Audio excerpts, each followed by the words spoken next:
Selamat pagi, Bapak Ibu, Saudara sekalian. 弟兄姐妹早上好。 Satu sukacita dan ucapan syukur untuk Bapak Ibu Majelis yang memberi kehormatan mengundang untuk membagikan firman Tuhan pagi hari ini. 感谢执事们给我机会来分享神的道，对我来说是一种荣幸，也一种恩慈。 Jemaat GMI Immanuel, saya lama mendengar jemaat yang sangat militan di dalam pekerjaan pelayanan misinya. 我常常听说卫理以马内利堂的会友都对这个传福音的工作非常的热心。 Ada sekolah-sekolah yang Tuhan percayakan, 还有上帝托付于你们的学校， ada pelayanan-pelayanan misi sampai ke pedalaman Kalimantan Barat yang juga Tuhan banyak percayakan. 还有神托付于你们的在西加里曼丹偏僻的地方的一些布道所、一些传福音的工作。 Satu anugerah kalau Tuhan menitipkan banyak hal kepada kita. 我觉得神托付于你们这么多的事工是非常非常蒙福的。 Tapi sama seperti Rasul Paulus yang Tuhan banyak menitipkan pelayanan kepada dia. 但就像使徒保罗一样，神托付于他很多的事工。 Ada pergumulan-pergumulan yang tidak mudah yang Yo. dia hadapi. 他面对很多不容易面对的挣扎。 Dan kita akan sama-sama merenungkan apa yang Rasul Paulus katakan bahwa dirinya adalah bejana tanah liat. 我们今天要思考的就是使徒保罗指着自己说，他自己是瓦器， Tetapi dititipkan harta Injil yang sangat mulia. 而就是这个瓦器，神托付于他非常宝贵的福音。 Kata treasure yang dipakai dalam bahasa Inggris itu menggambarkan harta karun. 英语翻译的 treasure 就是我们中文翻译的宝贝。 Kemuliaan Injil yang luar biasa di dalam apa yang dia katakan di pasal 3 nanti, 2 Korintus 4 pasal 3 sebagai harta yang mulia. 就是在哥林多后书4章3节，保罗所提到的这个宝贝，就是神荣耀的光。 Di dalam perjanjian yang baru. 就是在新约里一个宝贝荣耀的光。 Kita akan baca kembali 我们要重读， ayat-ayat yang tadi sudah dibacakan bersama-sama. 就在启应经文我们读过的几节经文。 Saya akan membacakan dalam bahasa Indonesia dan kemudian Ibu Elisa akan membacakan dalam bahasa Inggris, bahasa Mandarin. 传道会先用印尼语读一遍，然后我用中文再读一遍。 2 Korintus 4 kita akan lihat secara lebih khusus pasal 4 ayat 7 sampai 13. Tetapi harta ini kami punyai dalam bejana tanah liat, supaya nyata bahwa kekuatan yang melimpah-limpah itu berasal dari Allah, bukan dari diri kami. Dalam segala hal kami ditindas namun tidak terjepit. Kami habis akal namun tidak putus asa. Kami dianiaya namun tidak ditinggalkan sendirian. Kami dihempaskan namun tidak binasa. Kami senantiasa membawa kematian Yesus di dalam tubuh kami, supaya kehidupan Yesus juga menjadi nyata di dalam tubuh kami. Sebab kami yang masih hidup ini terus-menerus diserahkan kepada maut karena Yesus, supaya juga hidup Yesus menjadi nyata di dalam tubuh kami yang fana ini. Maka demikianlah maut giat di dalam diri kami dan hidup giat di dalam kamu. Namun karena kami memiliki roh iman yang sama, seperti ada tertulis, aku percaya, sebab itu aku berkata-kata, maka kami juga percaya dan sebab itu kami juga berkata-kata. 哥林多后书4章第7到13节，我们有这宝贝放在瓦器里，要显明这莫大的能力是出于神，不是出于我们。我们四面受敌，却不被困住；心里作难，却不致失望；遭逼迫，却不被丢弃；打倒了，却不致死亡。身上常带着耶稣的死，使耶稣的生也显明在我们身上。因为我们这活着的人，是常为耶稣被交于死地，使耶稣的生在我们这必死的身上显明出来。这样看来，死也在我们身上发动，生却在你们身上发动。但我们既有信心，正如经上所记着说：“我因信，所以如此说话。”我们也信，所以也如此说话。 Secara lebih khusus kita akan melihat dari pasal 4 ayat 7. 我们要专注第4章第7节。 Tetapi harta ini kami punya dalam bejana tanah liat, supaya nyata bahwa kekuatan yang melimpah-limpah itu berasal dari Allah, bukan dari diri kami. 我们有这宝贝放在瓦器里，要显明这莫大的能力是出于神，不是出于我们。 Yang pertama kita akan fokus melihat tentang harta ini apa itu. 我们第一要专注的就是所谓的宝贝到底是什么。 Di dalam ayat-ayat sebelumnya, Rasul Paulus menekankan bahwa yang dia tekankan dalam pemberitaannya tidak lain daripada Tuhan Yesus. 在上面的几个经节，保罗强调说，他所传的都是耶稣基督。 Dia menggambarkan kemuliaan Injil Kristus itu lebih mulia dari pelayanan yang dimiliki oleh seorang pemimpin besar Israel di masa lalu, yaitu Musa. 他说，就是耶稣福音的荣耀，要比以色列之前最伟大的领导人摩西还要伟大。 Setelah Musa menerima 2 loh batu berjumpa dengan Tuhan, 在摩西接到神的10个诫命之后，与神面对面的见面的时候， 10 perintah Allah. 这个10个诫命， Dalam perjumpaan itu Musa berhadapan dengan kemuliaan Allah yang sedemikian luar biasa. 就是在那时候，他跟神会面的时候，他经历了一个伟大的荣光。 Perjumpaan yang terjadi luar biasa sehingga ketika dia berhadapan dengan orang Israel tidak tahan menghadapi wajahnya. 这个面对面的相遇是非常伟大，他的荣光是极大的，所以摩西在面向以色列人的时候，以色列人无法看他的脸， Wajahnya bersinar-sinar 因为摩西的脸是发光的， sehingga dia harus mengenakan selubung setiap kali dia berhadapan dengan mereka. 所以他每次面向他们的时候，又带到一个罩着遮盖他的脸。 Tapi Rasul Paulus mengatakan kemuliaan itu hanyalah kemuliaan yang sementara. 但使徒保罗说，那一种荣光只是暂时的。 Tapi Yesus, anak Allah yang menjadi manusia itu adalah Allah sendiri yang mulia yang berada di tengah kita. 但是基督耶稣的荣光乃是永恒的，就是他是上帝的儿子，活在我们当中。 Dan itulah yang dia beritakan di dalam setiap pemberitaannya kepada orang-orang yang belum mengenal Tuhan. 而就是这位耶稣，他传扬给他人，传扬给每一个人。 Dalam Kolose 1 ayat 28-29 dia mengatakan, dialah yang kami beritakan apabila tiap-tiap orang kami nasihati dan tiap-tiap orang kami ajari dalam segala hikmat untuk memimpin tiap-tiap orang kepada kesempurnaan dalam Kristus.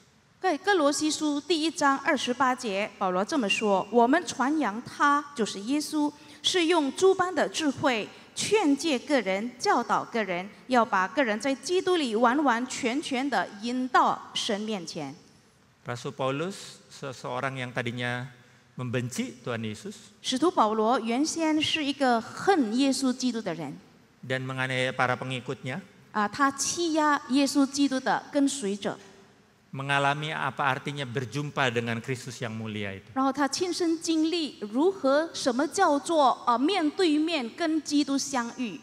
Kalau kita baca di dalam Kisah Para Rasul, 要是我们看《使徒行传》， digambarkan bagaimana Rasul Paulus yang sedang dengan gagah berani mengejar orang-orang percaya. 那里描绘说，当时保罗是非常勇敢的去追杀信徒， Berjumpa dengan Kristus di dalam cahayanya yang mulia itu. 然后突然间他遇到耶稣在荣光里面， Dan dia mengatakan, Tuhan, siapakah engkau? 他马上说：“上帝啊，你是谁？” Tuhan Yesus mengatakan, akulah Yesus yang kau aniaya itu. 耶稣说：“我就是你逼迫的那位耶稣。” Dan bagaimana perjumpaan itu mengubah hidupnya 180 derajat. 与神相遇，改变彻彻底底的改变了他的生活。 Dan kemudian kalau kita baca di dalam kisah para rasul, Tuhan pakai Rasul Paulus untuk mengubah hidup banyak orang. 然后，如果我们看《使徒行传》，可以得知使徒保罗他也改变了很多人的生活， Dan menyaksikan kemuliaan Tuhan dinyatakan. 见证了神的荣光被显现。 Ketika saya studi S3 di Amerika, 当我在美国读博士学位的时候， saya berjumpa dengan satu keluarga dari Chungko. 我遇见了一个从中国来的一家人， Mereka baru menjadi Kristen setelah mereka di Amerika. 他们是在美国之后才信主的。 Sang ayah seorang PhD teknik kimia, 爸爸是一个化学的博士， punya masa depan, punya pekerjaan yang baik. 他的前途是非常好的。 Tapi kemudian pada satu titik dia berjumpa dengan Tuhan. 但有一刻他就与神相遇。 Dalam satu kesempatan, dia menceritakan tentang pengalaman hidup keluarganya.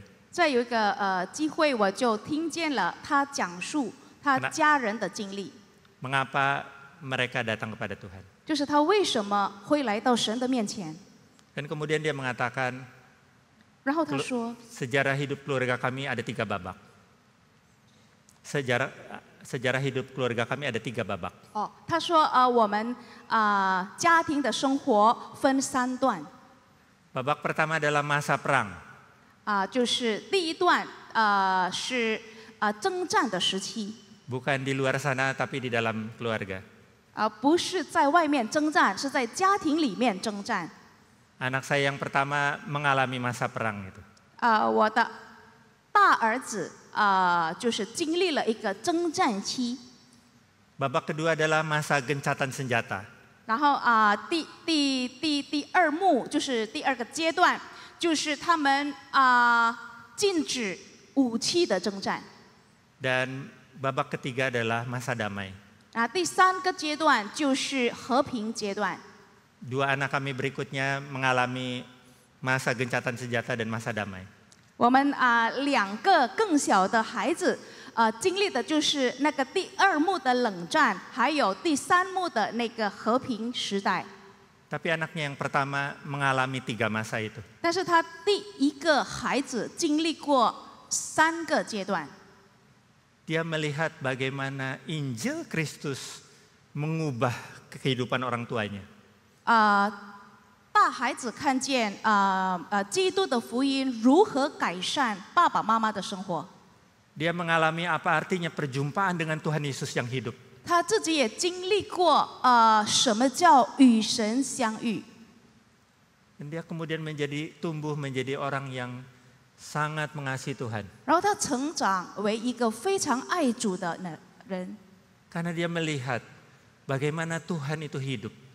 因为他亲自看见神是活着的， Bagaimana kuasa Tuhan sanggup mengubah kehidupan orang tuanya. 神的大能如何可以改变他父母的生活， Bagaimana kuasa Tuhan sanggup mengubah kehidupan keluarganya. 神的大能如何能够改变他家庭的生活。 Ketika kemudian di masa SMA ibunya kena sakit kanker, 然后在他高中的时候，妈妈患了癌症， anak ini menjadi anak yang tegar, 这个孩子是信心非常坚固的， yang memperhatikan ibunya, 他就很关爱妈妈， tapi juga menjadi berkat untuk teman-teman di sekolahnya. 也是成为在学校同学们的祝福。 Saya meyakini bahwa di dalam perjalanan hidup Bapak Ibu Saudara sekalian ada pengalaman-pengalaman iman di mana Tuhan Yesus menyatakan kemuliaannya. 我相信在弟兄姐妹的生活旅程也有过信心的经历，就是当耶稣在你们生活中显现与你们相遇的时候， Di dalam hidup kita yang rapuh, 就在我们非常脆弱的生命中， Tuhan menitipkan Injil Kristus yang sangat mulia itu. 神托付于我们非常荣耀的那种福音。 Nah, ada satu pertanyaan terkait ini, apakah panggilan memberitakan Injil itu hanya bagi Rasul Paulus dan para Muse, para cuantau, atau para canglau, majelis gitu ya? 我有一个非常重要的问题，就是神呼召神传福音的呼召是否只面向使徒保罗，或者我们所知道的全时间的神仆啊、牧师、长老、执事们50 tahun yang lalu, ？50年前， para pemimpin gereja dan pelayanan Injili sedunia 就是全世界的基督教领导者， termasuk dari Indonesia, 包括印尼的福音派， mungkin masa para pendahulu kita. 就是我们的先人， Ada John Stott, Billy Graham, mungkin beberapa nama yang kita kenal. 有 John Stott， 有戈培里等等， Mereka yang memimpin pertemuan itu, 就是他们组织一切就是很大的聚会。 mereka menggumulkan bagaimana supaya Injil bisa diberitakan di tengah dunia ini. 他们挣扎的问题就是如何把福音传到各地。 Kemudian mereka merumuskan satu pernyataan singkat yang mewakili banyak pernyataan yang lain. 然后他们就做了一个定义，这个短短的定义是非常有代表性的， Bahwa pemberitaan Injil di tengah dunia ini 就是全世界传福音的工作 membutuhkan keterlibatan seluruh jemaat, the whole church. 需要整个教会的参与， Bukan jemaat secara organisasi saja, 不是组织上的会友而已， tapi setiap kita. 但是我们每一个 Untuk membawa Injil yang seutuhnya, 来把这个完整的或者整个福音， the whole gospel. 整个福音。 Dalam pelayanan Tuhan Yesus ketika dia memberitakan Injil, ada 3 hal yang dilakukan. 当耶稣传福音的时候，他会做3件事： Preaching, teaching, healing. 讲道、教导、医治。 Ada di dalam Matius 9 ayat 35 sampai 38. 马太福音第9章那里记载说， Memberitakan Injil, 讲道、 mengajarkan firman Tuhan, 教导神的话， tapi juga menyembuhkan orang sakit, orang kerasukan, dan bahkan membangkitkan orang mati. 他也医治病人，他也赶鬼，他也就是做很多神迹， Injil yang seutuhnya. 就是这所谓的就是整个福音， Injil yang membebaskan kita dari murka Allah. 释放我们从神的大怒当中把我们释放出来的福音， Tapi juga Injil yang memulihkan hidup manusia. 同样也是恢复我们的生活、我们生命的福音， Membawa pada satu pengharapan yang baru di dalam hidup masa kini. 把我们带到一个新的盼望，就是在这个繁杂的世界当中，把我们带到一个新的希望里面。 Yang meskipun tidak akan pernah sempurna sampai kedatangan Kristus yang kedua, 我们知道我们的生命、我们的生活都不可能变成完全，一直到主耶稣第2次再来。 tapi itu menjadi cicipan awal. 但就我们所谓的可以尝试神的恩典， Dari pemulihan yang sempurna yang akan kita alami dalam Kristus nanti. 这就是在耶稣里面完完全全的恢复的。现在给我们尝试一点点 The whole gospel. 整个福音， Dan membawa itu to the whole world. 把整个福音带到整个世界里。 Bukan hanya secara geografis, 这个所谓的世界不是地理上的世界， tapi ke seluruh aspek kehidupan 但是 manusia. 在人类生活中的各种各样人类生活的各方面。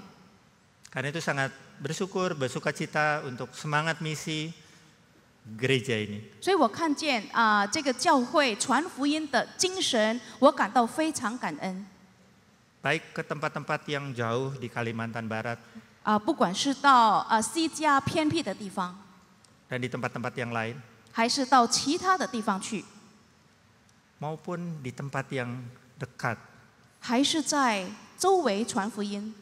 Ada sekolah-sekolah yang mengubah, mentransformasi kehidupan anak-anak. 的确有基督教学校改变了孩子们的生活， Dan itu sesuatu yang sangat penting menjadi bagian dari pelayanan pemberitaan Injil kita. 这也是非常重要的，就是我们传福音事工的一点。 Dalam sejarah misi selalu ada 3 hal ini. 在这个拆船的历史上，一直有着这个3点： gereja, 教会、 sekolah, 学校、 rumah sakit. 医院。 3 hal ini berjalan bersama-sama. 教会、学校、医院是走在一起的。 Daerah-daerah yang sulit seringkali masuk sekolah dulu, rumah sakit dulu, baru gereja di belakang. 偏僻的地区往往是由学校开始，由医院开始，最后才建教会。 Tapi sekolah dan rumah sakit bukan hanya alat. 但是学校和医院不单单是我们传福音的途径， Tapi itu pernyataan kepedulian Allah yang ingin mentransformasi hidup kita saat ini. 这是神显现自己的表达，就是要改变我们的生活， Memberikan apa artinya cicipan kehidupan yang dipulihkan. 就是给我们尝试一个被恢复的生命到底是什么味道。 Kalau kita lihat di gambar ini, maka ada peran orang yang memberitakan di mimbar, ada peran orang yang memberitakan ke suku-suku yang belum pernah mendengar Injil, tapi juga ada peran orang-orang dengan seragam yang banyak 要 di 是我们 sebelah 看 kanan. 见这个画面，是有的是讲道的，是这样服侍；有的是到偏僻里去传福音的，还有人家穿着各种各样的制服，说明他们是各行各业的人士，也可以传福音。 Sedikit saya ingin membagikan, saya melayani di Sekolah Tinggi Teologi Bandung sebagai dosen. 我要做一个短短的分享，我是在万隆神学院当教授的。 Apa yang sedang kami perjuangkan juga memperlihatkan penghayatan ini. 我们正在奋斗的方向，我现在要分享我们的目标。 Ada program sarjana teologi, kemudian magister teologi dalam pelayanan gereja perkotaan maupun misi perkotaan. 我们在这里有神学的学位，我们还有这个神学硕士的课程。我们要服侍的就是在城市背景下变革型的学者和牧师。 Gereja perlu kuat, 教会需要坚固， ada pemimpin-pemimpin yang dipersiapkan dengan baik. 有被好好装备的一些领导人， Ada pembina remaja, pembina sekolah minggu, pembina pemuda, hingga pemimpin jemaat yang dipersiapkan dengan baik. 有青少年或者主日学，或者我们教会的领导人。 Tapi STTB juga punya program sarjana pendidikan Kristen dan magister pendidikan Kristen. 但是我们在万隆神学院，我们也有这个基督教教育的学士，我们也有基督教教育的硕士课程。 Karena kami melihat bahwa sekolah-sekolah Kristen itu punya peran besar di dalam membagikan Injil maupun membentuk anak-anak untuk masa depan di dalam Tuhan. 因为我们看见学校是扮演一个非常重要的角色，要么分享神的福音，要么塑造孩子们成为一个在将来是一个很棒的领导人。 Dan kemudian juga ada satu program yang unik, 还有一个就是比较特殊的一个课程， ada 3 Emin tapi ada satu yang namanya Emin Marketplace. 有一个在事工硕士方面有3个方向，其中一个就是职场的事工。 Yang ini membuka kesempatan kepada mereka yang ada di dunia profesi dan pengusaha. 这个就是给商人、给职场人士来开一个机会， Yang ingin belajar teologi, 要是他 belajar 们 firman Tuhan, 就是如果他们想学神学的话， untuk melihat bagaimana Tuhan bisa memakai mereka di dalam kehidupan pekerjaan mereka. 来了解神如何在他们的职场上使用他们。 Sudah 6 tahun program ini berjalan 这个课程已经有6年了， dan semakin hari semakin banyak yang datang dari luar kota pun. 而在这个专业的参与者越来越多，甚至有外地的。 Kami melihat ada kebutuhan itu 我们看见这种需要， supaya apa? Supaya Injil diberitakan di dalam segala tempat. 为的是把福音传到各地。 Kami mengundang kalau ada yang tertarik untuk belajar, welcome ke STTB. 我们也邀请弟兄姐妹，要是有感兴趣的话，可以来到万隆神学院来学习。 Ya, kita kembali ke laptop. 我们再回到我们的话题里， Bagian penting yang kedua yang kita perhatikan adalah tentang kita sebagai bejana tanah liat. 第二个重点我们要注意的就是我们自己成为瓦器。 Bejana tanah liat di dalam masa perjanjian baru itu dipakai untuk gandum, untuk minyak zaitun dan lain-lain. 瓦器在新约时代是用来装什么呢？就是装酒啊，装这个橄榄油、麦子等等。 Tapi bejana tanah liat juga dipakai untuk menyimpan barang-barang berharga. 但这个瓦器也用来装许多宝贝的东西。 Zaman dulu belum ada deposit box di bank. 那时候还没有保险箱。 Jadi salah satu tempat yang paling aman Cicung. adalah tempat dimasukkan ke dalam bejana, guci, kemudian dikubur di tanah, mungkin di dalam rumah atau di belakang rumah. 其中一个最安全的方式就是把宝贝放在瓦器里，然后埋在地里。这个地里是可以家附近的或者家背后的。 Dan karena dikubur, 是因为 maka 埋 yang 着 dipakai juga kalau kita lihat bejana tanah liat beda dengan keramik. 这个瓦器做的这个容器跟这个玻璃做的还是这个其他东西做的有些不同。 Keramik ini kelihatan bagus, warna-warni, kadang diukir dan sebagainya. 我们所看见的这个花瓶很漂亮，就是有刻着花儿，刻着什么画。 Tapi kalau bejana tanah liat yang seperti kita lihat ini, 但是瓦器就是我们所看见的不太好看。 nah di satu kota di pinggiran kota Roma 有一个在罗马边缘的一个小城市， itu ada sebuah bukit 有一个山丘 seluas 20.000 meter persegi, mungkin seluas lapangan bola. 面积大概2万平方米，就是像足球场差不多一样大。 Tingginya 35 meter, jadi mungkin sekitar bangunan 10 lantai. 高就是大约35米，就像一座10层楼的高楼。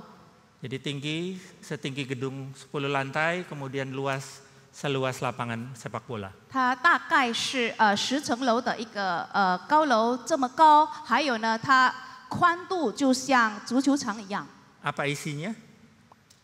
里面装的是什么？ Konon isinya sekitar 25 juta keping potongan bejana tanah liat. 听说它里面就是250亿的那个瓦器堆砌在上面。 Kenapa sedemikian banyak? 为什么这么多？ Karena pada masa itu, pada masa perjanjian baru, 因为那时候在新约时代， setelah orang mengeluarkan barang berharganya dari bejana yang sempat dikubur tadi, dikeluarkan hartanya, kemudian bejananya apa yang mereka lakukan? 当人们就是把宝贝就是装在那个瓦器里的宝贝取出来之后，那个瓦器他们就怎么处理呢？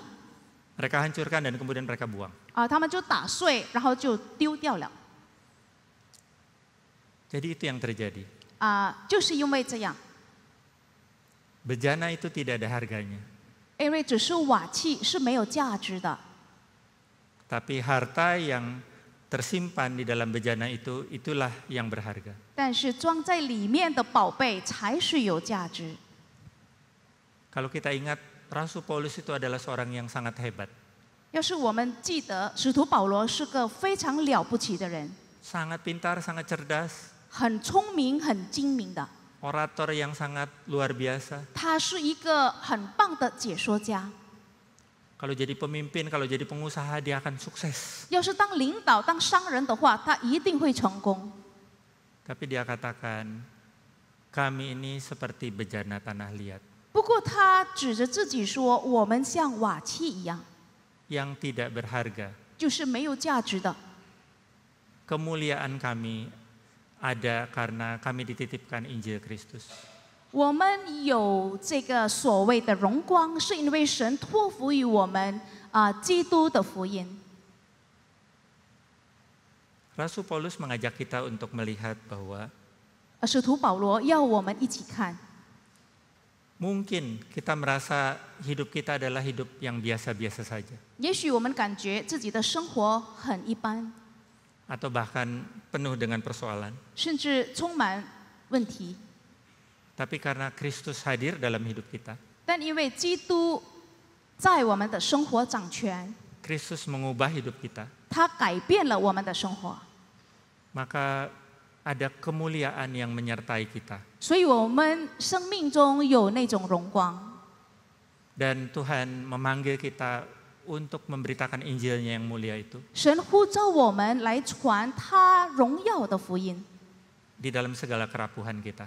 就是在于我们的脆弱当中， Baik kerapuhan secara fisik 不管是身体上的脆弱， Timotius kita membaca di dalam Alkitab bagaimana dia secara fisik gampang sakit perut.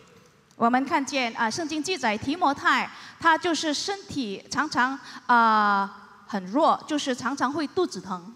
Demikian juga Rasul Paulus ada dugaan ketika dia mengatakan bahwa ada seperti duri dalam daging, mungkin dia punya sakit mata yang tidak tersembuhkan. 保罗他常常说他肉里有刺可以解说就是他有那种他的眼睛很不好，有病。 Ada satu rekan hamba Tuhan yang baru meninggal tahun lalu. 有一个神仆是我们的同工，他去年过世， Mengalami proses kanker yang cukup panjang. 他经历了一段很长时间的癌症治疗。 Tapi menarik bahwa Tuhan pakai dia jadi berkat di dalam proses yang panjang itu. 但有意思的就是神在这个漫长的时期使用了他， Bukan di dalam tubuh yang sehat, yang segar, yang gagah. 不是在非常健康坚强的身体里，不是， Tapi di dalam kemuliaan Injil yang terus bersinar. 而是在福音之光不断的发光在他的身上， Bahkan ketika tubuhnya pelan-pelan makin rapuh. 甚至他的身体越来越弱的时候， Dia senang posting foto di Facebook. 他常常会在 Facebook 就是发一些照片， Pada satu titik mukanya agak mencong sedikit. 到一段时间他的脸都已经有点变形了， Tapi dia tidak mengeluh. 但是他不埋怨。 Dan pada satu kesempatan dia ingin tetap melayani perjamuan kudus. 有个机会，他还是要跟我们一起服侍，就是在这个圣餐礼拜， Dan itu menguatkan hati banyak orang. 这兼顾了很多人的心。 Kita mungkin dipanggil dengan segala kerapuhan kita. 也许神呼召我们的时候，我们是充满软弱的， Seperti bejana tanah liat itu. 就像瓦器一样。 Masa hidup kita terbatas. 我们生活也很有限。 Usia saya sekarang sudah 57. 传道今年57岁， Waktu usia masih 50-an sampai 55, 50岁到55岁的时候， saya masih merasa 50-an. 我还感觉我是50多， Begitu lewat sedikit 56, 过了一点点56， saya sudah merasa menjelang 60. 我就感觉好像快要60的那种。 Dan menyadari bahwa waktu hidup kita tidak selama-lamanya. 我就是意识到我们生活真的很短暂，不是永恒的。 Tapi satu sukacita adalah bahwa ketika menyadari Tuhan menitipkan harta Injil ini, 但当我们醒悟到神把宝贵的福音这个宝贝托付于我们，就会有一种喜乐。 bukan berapa lama saya hidup, 不管我生活有多长， tapi seberapa saya bisa jadi berkat untuk orang-orang di sekitar saya. 但我如何能够为周围的人成为祝福？ Bagian yang ketiga, kita akan melihat yaitu tentang kekuatan yang melimpah-limpah yang menyertai kita. 第三部分我们要专注的就是那个极大的能力随着我们。 Rasul Paulus di dalam ayat 8 dan 9 bicara tentang perjalanan yang sangat sulit dalam 20 tahun pelayanan misi pemberitaan Injil ke berbagai tempat. 保罗在第8、第9节所说的就是他20年来去传福音的很苦的生活。 Dia mengatakan kami ditindas, tapi tidak terjepit. 他说啊，我们四面受敌，却不被困住； Kami habis akal, tapi tidak putus asa. 心里作难，却不致失望； Kami dianiaya, tapi tidak ditinggalkan sendirian. 遭逼迫，却不被丢弃； Kami dihempaskan, tapi tidak binasa. 我们被打倒了，却不致死亡。 Dan dia menggambarkan bahwa dia seperti terus dibawa pada kematian. 他所描述的就好像一直把他带到死亡那个方向去， Mengalami apa artinya mati bersama dengan Kristus. 经历各种各样的与基督一起死的景象。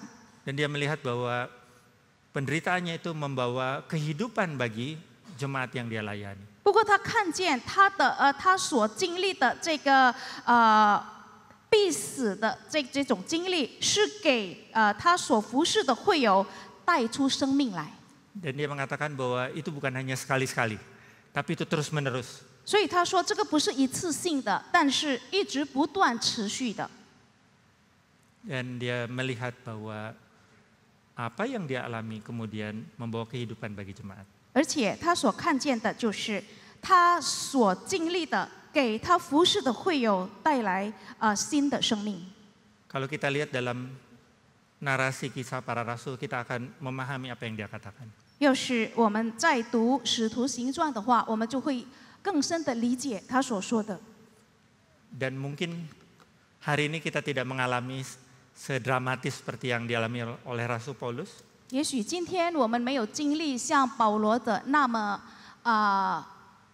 糟糕， Tapi dalam bentuk yang berbeda, Tuhan mengizinkan berbagai hal untuk kita alami di tengah dunia yang jatuh dalam dosa ini. 但是在不同的方面、不同的方式，神也允许我们经历到很多， Untuk menyatakan kemuliaan. 来显现他的荣光。 Minggu lalu saya baru berjumpa dengan satu rekan pengusaha. 上星期我跟一个商人会友见面。 Orang yang saya kenal sejak mahasiswa. 我从大学时代都认识他了。 Saya tumbuh di pelayanan mahasiswa di Perkantas. 我以前是在 Perkantas， 就是大学生的那个基督教的组织生长的。 S1 saya farmasi. 我是在医药专业毕业的。 Tapi itu bukan poin yang utama. 但这不是最重要的。 Rekan saya ini mengalami satu hal yang bukan satu rangkaian peristiwa yang tidak mudah dalam setahun yang lalu. 我的这个朋友就是在去年经历了一系列很不幸的事。 Dia termasuk orang yang jujur, 他是一个非常诚实的人， orang yang sangat terampil secara teknis, 就是他的技术也是很棒的， dan ada proyek-proyek yang dia kerjakan. 而且他所做的一些工程， Tapi dalam mengerjakan proyek-proyek itu, dia selalu melibatkan pihak ketiga untuk urusan legalnya. 他工作的时候就是会涉及到一个第三方，是法律方面的人。 Dan dalam setahun di belakang, dia mengalami bahwa orang yang dia percaya itu kemudian ternyata banyak mengkhianati dia. 就是这一年下来，他发现他非常信任的一个人就是做很多，在他背后做了很多对不起他的事。 Sehingga tagihan-tagihan di luar nyangkut. 所以很多订单都被挡住了。 Dan ketika sudah waktunya cair, kemudian masih dipotong 30%. 当要付钱的时候，那个很大的一笔款，他应该收到的，还给他扣了30%。 Dan masalah bertumpuk-tumpuk sehingga pada satu titik dia katakan rumah kami ini mau disita sama bank. 重重的问题，最后甚至他的家也要被银行拿去。 Dan dia mengatakan bahwa sepertinya orang-orang bank yang pegang masalah itu juga menginginkan rumah kami. 他甚至说，好像那些在银行里处理这件事的人，也很想要我的家。 Tapi dia mengatakan pada saat-saat yang sulit itu Tuhan menyatakan dirinya. 不过他说，在我最困难的时刻，神显现了他的大能。Pada detik-detik terakhir kemudian ada satu rekan yang menolong sehingga proses itu kemudian batal. 在最后的一小段时间，有一个童工他帮助了他， Dan pelan-pelan kemudian masalahnya mulai terurai. 就是慢慢的事情也解决好了。 Dia mengatakan bahwa proses itu memang sangat menyakitkan. 他说这种过程使我非常痛苦， Tapi proses itu kemudian menolong mereka suami istri yang sebetulnya sangat mengasihi Tuhan. 但就是这个过程帮助了他们两夫妇，他们俩是非常爱主的夫妇， Untuk lebih sungguh-sungguh mencari Tuhan. 就是再次更全心全意的寻求神， Memurnikan motivasi hidup mereka.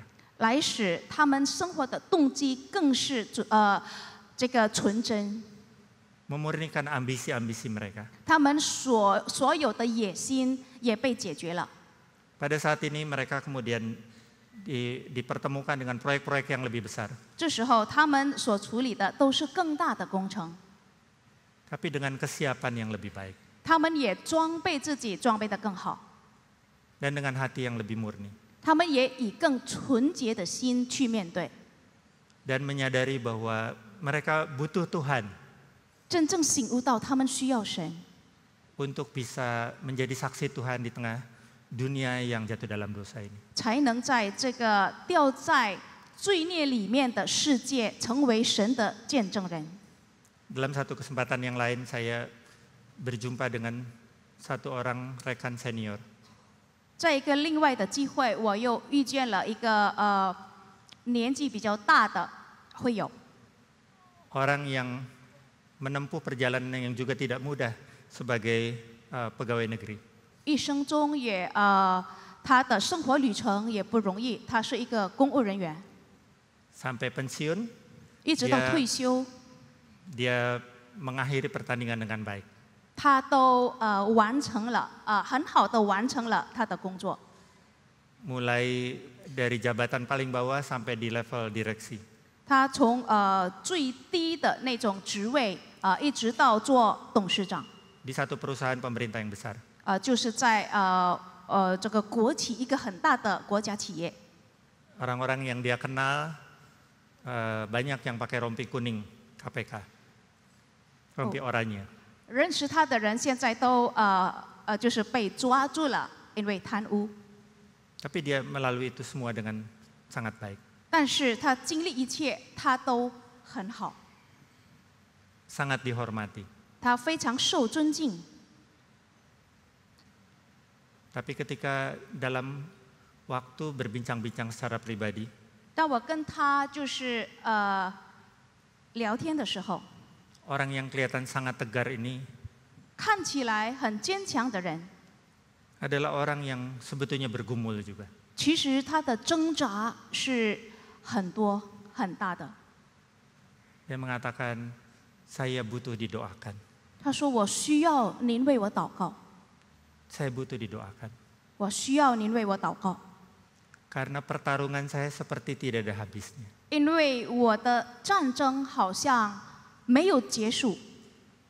Kita butuh saling mendoakan. 我们需要互相带祷， Kita butuh saling menopang. 我们需要互相扶持， Tuhan panggil kita di tempat yang berbeda-beda. 因为神呼召我们到不同各种各样的职场去。 Untuk menjadi saksi Tuhan di Dan- dalam kehidupan sehari-hari. 但是我们同样要在日常生活中做他的见证人。 Dan kita butuh rekan-rekan seiman yang terus saling menopang. 我们也需要互相扶持的同工。 Sehingga meskipun kita ini pada dasarnya seperti bejana tanah liat. 所以尽管我们本是像瓦器一样， Tapi di dalam anugerah Tuhan 但因为我们蒙福， dan dengan dukungan dari komunitas iman, 也有我们信心群体的支持， kita bisa menjadi saksinya di tengah dunia. 我们就可以在这世界中做他的见证人。 Saya ingin mengakhiri dengan satu kalimat yang Rasul Paulus katakan di bagian ini. 我要以一句使徒保罗说的话来结束这个讲道。 Muncul di bagian di ayat sebelum bagian ini dan di ayat sesudah bagian ini, ayat 1 dan ayat 16. 这句话就是在开头的时候出现一次，然后在最后也再出现一次，就是第1节和第16节。 Dia mengatakan, sebab itu kami tidak tawar hati. 他说：“我们既然蒙怜悯，受了职分，就不丧胆。 Betul, kami ini seperti bejana tanah liat yang rapuh. 所以我们不丧胆。我们外体虽然毁坏， Tapi dia katakan bahwa karena Allah terus menyertai, 但是因为神一直不断的陪着我们， sebab itu kami tidak tawar hati. 所以我们不丧胆。 Kiranya Tuhan terus menguatkan kita 但愿神不断的坚固我们， dan Tuhan menolong kita untuk, kalau istilah bahasa Inggris, keep going. 帮助我们持续不断的一直向前走， Maju terus, hidup dengan firman Tuhan, hidup sebagai saksi Tuhan. 一直不断的向前走，以神的福音为基础，我们要为神而活。 Meskipun diperhadapkan pada tantangan demi tantangan, 虽然我们会面对很多的挑战， kiranya Tuhan menguatkan kita. 但愿神使用我们，帮助我们。 Amin. 阿门。